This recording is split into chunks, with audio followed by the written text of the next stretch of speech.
9 minutes. That is roughly how long it takes for a radio signal from Voyager 1 to reach Earth right now, and yet that single fact barely scratches the surface of what makes this moment in the spacecraft's journey so extraordinary, because the region Voyager 1 has now moved into does not appear in any physics textbook from the era when this spacecraft was built. Nobody in the 1970s could have written it down, because nobody knew it existed. And right now, in 2026, brand new peer-reviewed papers published in the Astrophysical Journal are still actively arguing about what this place actually is and how it behaves. Before we go any further, subscribe, because this story involves 2 separate papers published in that journal this year alone, and what they describe about the region immediately surrounding our solar system is something scientists are genuinely still figuring out in real time, as Voyager quietly drifts deeper through it. Let's start with where Voyager 1 actually is, because location is everything in this story. Voyager 1 launched on September 5th, 1977, lifting off from Cape Canaveral, Florida. It flew past Jupiter in March of 1979, then Saturn in November of 1980, and after that, it simply kept going, pushing outward through the solar system and beyond anything humanity had ever sent a machine before. On August 25th, 2012, at a distance of 121.7 astronomical units from the Sun, it crossed a boundary called the Heliopause, the outer edge of our Sun's influence, the point where the solar wind finally gives way to the true interstellar medium. In that moment, it became the first human-made object in history to leave the bubble of our Sun's influence and enter interstellar space. It never stopped moving. Right now, in 2026, Voyager 1 sits roughly 167 astronomical units from the Sun, somewhere around 25 billion kilometers from home. A signal from Earth traveling at the speed of light takes over 23 hours just to reach it. By November 18th, 2026, that number will hit exactly 24 hours, making Voyager 1 the first human-made object to sit a full light day away from us. But the thing that makes 2026 genuinely different from every other year of this spacecraft's long interstellar journey is not the distance. It is what Voyager 1 is currently passing through. The region it is in right now is not what physicists expected to find out here. And the scientific papers coming out this year, built entirely from Voyager's own onboard measurements, are forcing researchers to rewrite models they have relied on for decades. To understand why this matters, you need to understand what scientists believed was out here before any spacecraft ever reached it. The interstellar medium, the vast mixture of gas, dust, and plasma filling the space between stars, was generally treated as a structured but reasonably smooth environment. Scientists knew there would be density variations. They knew there would be turbulence here and there.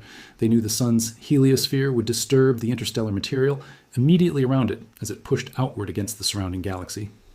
But the general expectation was that once Voyager 1 crossed the heliopause and put some real distance between itself and the solar system's direct influence, it would eventually settle into something close to the E. Undisturbed, pristine interstellar medium, a region where the readings would stabilize, behave predictably, and roughly match the calm picture that decades of remote astronomical observation had already sketched out. That is not even close to what actually happened.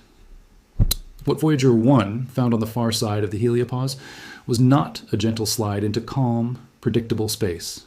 It was a layered, dynamic, surprisingly active environment that kept throwing new and unexpected features at researchers the further the spacecraft moved through it, features that demanded entirely new explanations, and that are, to this day, still fueling active scientific debate. Papers published as recently as April and May of 2026 now give this region an actual name. Scientists call it the Very Local Interstellar Medium, often shortened to VLISM, referring specifically to the thin shell of interstellar space immediately surrounding our solar system, distinct from the broader interstellar medium that lies much farther out. And it turns out the VLISM is a genuinely strange place. To really understand why that matters, you first need to understand what physicists believed our own heliosphere looked like before any spacecraft had ever left it, because those early assumptions shaped every prediction scientists made about how the VLISM would behave. For decades, the standard textbook picture of the heliosphere was a smooth comet-like shape, rounded on the leading edge where it faces the direction of the sun's motion through the galaxy, and trailing off into a long tail behind it, something like a bubble being blown through water. The heliopause, the outer boundary of that bubble, was assumed to be a fairly sharp, clearly defined surface, and the interstellar medium sitting just beyond it was assumed to be reasonably uniform and calm, at least once you traveled far enough past the boundary for the solar system's influence to fully fade away. In that picture, the very local interstellar medium was essentially treated as a kind of waiting room, a transitional space between our solar system and the true, pristine, undisturbed interstellar medium lying farther out in the galaxy. Voyager 1 has been quietly dismantling that entire picture since the moment it crossed the heliopause back in 2012. The first surprise came immediately. The heliopause crossing itself did not unfold the way the models predicted. Instead of one clean, sharp boundary, Voyager encountered a transition zone made up of multiple layers and features. The direction of the magnetic field did not snap instantly to the expected interstellar orientation. The surrounding particle environment shifted abruptly, but not always in the specific way the most detailed pre-crossing simulations had described. Ed Stone, the mission's project scientist who had worked on Voyager since before its 1977 launch, said at the time that the interstellar space Voyager had entered simply was not what the team had expected. A researcher named Garnett, presenting plasma wave data at a conference in 2014, noted that most people had assumed the interstellar medium out here would be smooth and quiet, but the shock waves and plasma disturbances Voyager kept detecting turned out to be far more common than anyone had predicted. Those surprises did not stop. They continued year after year, eventually building toward a dramatic sequence of pressure fronts, shock events, and a strange magnetic anomaly between 2020 and 2022, all of it driven in part by our own solar system actively disturbing the space around it in ways that reached far deeper into interstellar space than earlier models had ever accounted for. But one of the subtler and ultimately far more important discoveries from Voyager 1's interstellar journey did not come from a dramatic event at all. It came from the quiet background hum of the plasma itself. In 2021, a researcher named Stella Koch-Ocker and her colleagues at Cornell University published a paper in Nature Astronomy identifying a continuous, narrowband electromagnetic emission coming from the interstellar plasma surrounding Voyager, a signal not triggered by any solar event but simply present all the time. This discovery meant the VLISM plasma was constantly oscillating at a measurable frequency, which allowed scientists to track the plasma's density continuously rather than only during rare shockwave events. What those density measurements revealed was that the plasma out here is not constant at all. It fluctuates on scales of roughly 1 astronomical unit, revealing genuine turbulence in the interstellar medium, turbulence driven not by our sun, but by the large-scale dynamics of the Milky Way galaxy itself. That kind of turbulence had not been fully captured by any pre-crossing model, adding yet another layer to an increasingly complex and physically rich picture of a region no one had ever been able to observe from the inside before. It's worth walking through the actual sequence of what Voyager 1 has passed through since 2012, because scientists have now identified and labeled a distinct chain of events within the VLISM, and that sequence alone reveals just how eventful this supposedly empty stretch of space has turned out to be. Shortly after crossing the heliopause, Voyager moved through an outer region where the interstellar magnetic field was gradually rotating toward the direction that the IBEX satellite had already measured remotely from near Earth. Then came the first shock in 2012, a sharp compression wave, triggered by a solar outburst that made the surrounding interstellar plasma ring like a bell. A second plasma wave event followed in 2013. Then, a larger third shock event arrived in 2014. One Voyager was still detecting hundreds of millions of miles beyond where the event originally began. After that came the first pressure front, followed by a second pressure front known as PF2 in May of 2020 at a distance of 149.3 astronomical units from the Sun. That second pressure front triggered what scientists now call the magnetic hump, a sustained disturbance that lasted until roughly 2022. And now Voyager sits in what researchers call the post-hump region, the stretch of space beyond roughly 155 to 165 astronomical units, whose strange, unexpected calm is currently the subject of active, ongoing debate among competing research teams working from the same underlying data. That is not a journey through empty, featureless space.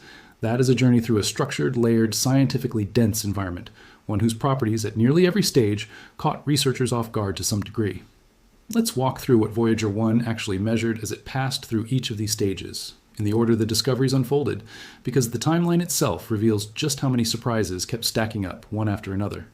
In the years right after the 2012 heliopause crossing, Voyager 1's magnetometer detected that the orientation of the magnetic field in interstellar space differed from what it had been inside the heliosphere, which scientists had expected, but it also differed somewhat from what IBEX had measured remotely from near Earth, using indirect observations of the heliosphere's outer boundary.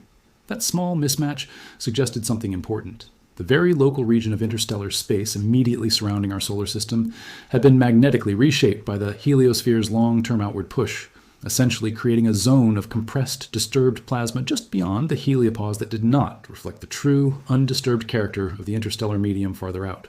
Then came the shocks and pressure fronts themselves. Between 2012 and 2022, Voyager 1's magnetometer and plasma wave instruments picked up a sequence of distinct disturbances moving through the surrounding interstellar medium. 2 confirmed shocks, powerful compression waves marked by sudden jumps in magnetic field strength and electron density, and 2 confirmed pressure fronts, somewhat more gradual compressions that also produced sharp jumps in field strength, but without the same clean, well-defined shock profile. Scientists eventually traced all of these features back to our own sun, specifically to compression waves. Launched by coronal mass ejections, powerful solar eruptions that send pulses of pressure outward through the heliosphere. When those pulses hit the heliopause, they transmit their energy onward as waves into the interstellar medium on the other side. In other words, the sun's activity was still reaching Voyager 1, still shaping the environment it was drifting through, even more than 30 astronomical units beyond the heliopause. The boundary was not a wall. As several papers have now put it, it behaves more like a membrane, transmitting pressure from one side to the other in ways earlier models never fully captured. But the single feature that has generated the most new research and the most genuine scientific puzzlement is what happened in May of 2020, over roughly an 8-day stretch beginning when Voyager 1 sat at 149.3 astronomical units from the Sun. Its magnetometer recorded a sudden jump in magnetic field strength, the field increasing by a factor of about 1.35 in a matter of days. Proton density rose by a similar factor at the same time.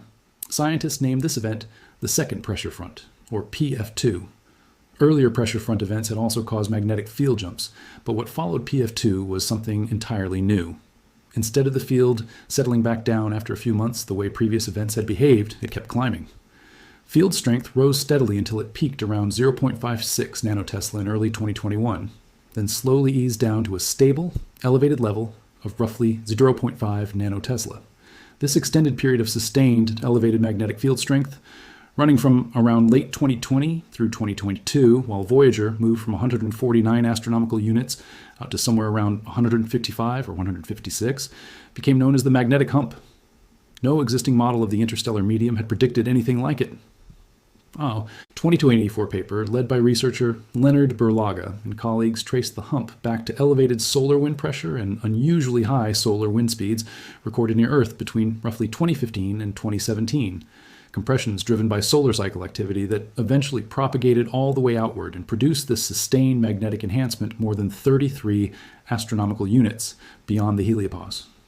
Then, in April of 2026, a major new paper from Federico Fraternale, Nikolai Pogorelov, and colleagues at the University of Alabama in Huntsville, published in the Astrophysical Journal, used sophisticated magnetohydrodynamic simulations built from real solar wind data to model exactly what should have happened at Voyager 1's location. Their simulations convincingly reproduced the magnetic hump, linking it specifically to solar cycle 24, and their model goes further, predicting that similar interstellar magnetic field structures will appear once per solar cycle, meaning Voyager 1 should begin experiencing the effects of solar cycle 25 sometime in the years ahead. But even after the magnetic hump itself faded, something strange lingered. The post-hump region Voyager 1 has been moving through since roughly 2022 behaves differently from anything it encountered before. A second major 2026 paper, published in the Astrophysical Journal on May 20th by researchers Ju Park, Lanjian, Daniel Verschaeren, Adam Sabo, and Leonard Berlanga, examined Voyager 1's magnetic field observations from 2020 through mid-2025 and found that the magnetic environment in this post-hump region remains strikingly different from the region upstream of PF2. Before the second pressure front, magnetic field fluctuations were turbulent and statistically irregular, meaning they deviated noticeably from the smooth, bell-curved, shaped statistical patterns that describe random, well-mixed turbulence. After the magnetic hump, that irregular character essentially vanished. The fluctuations became remarkably calm and smooth, following far more predictable statistical behavior. The tendency for the field to spike and drop unpredictably, a signature of turbulent, non-equilibrium conditions, almost disappeared entirely. This shift from turbulent, unpredictable fluctuations to smooth, orderly behavior is one of the most puzzling aspects of what Voyager 1 is currently experiencing, because it is not what models of the VLISM generally predicted should happen at this distance beyond the heliopause. Some researchers initially took this as a sign that Voyager 1 had crossed into a genuinely different structural region of interstellar space, possibly the long-theorized undisturbed interstellar medium lying beyond the zone shaped by our own heliosphere's influence. The Fraternale and Pogorelov paper from 2026 pushes back directly against that interpretation, using detailed numerical simulations to argue that neither the turbulence observations nor the broader global models actually support the idea that Voyager 1 has entered a fundamentally new region of the VLISM. Instead, their model suggests the smooth, calm post-hump behavior is simply a natural consequence of the way the magnetic hump event filtered out and dissipated the solar-driven disturbances that had been generating the earlier turbulence, effectively leaving Voyager 1 drifting through a quieter wake behind that compression event.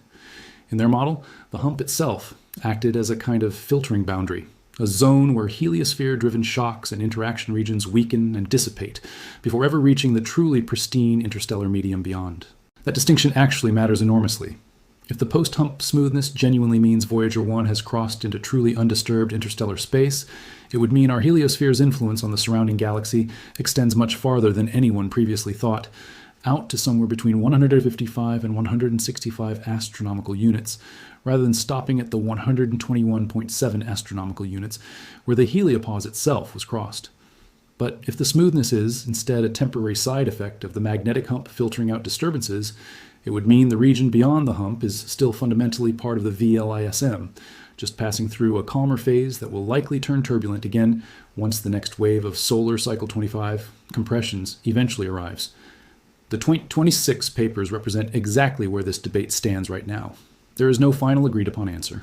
What is agreed upon is that the region Voyager 1 is currently moving through behaves in ways no physics textbook written before the spacecraft entered interstellar space could have possibly captured, because there was no way to capture it.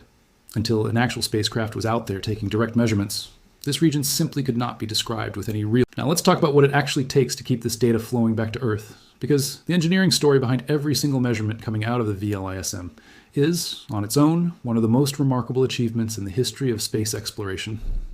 Voyager 1's main radio transmitter puts out roughly 22 watts of power, about the same as a refrigerator light bulb.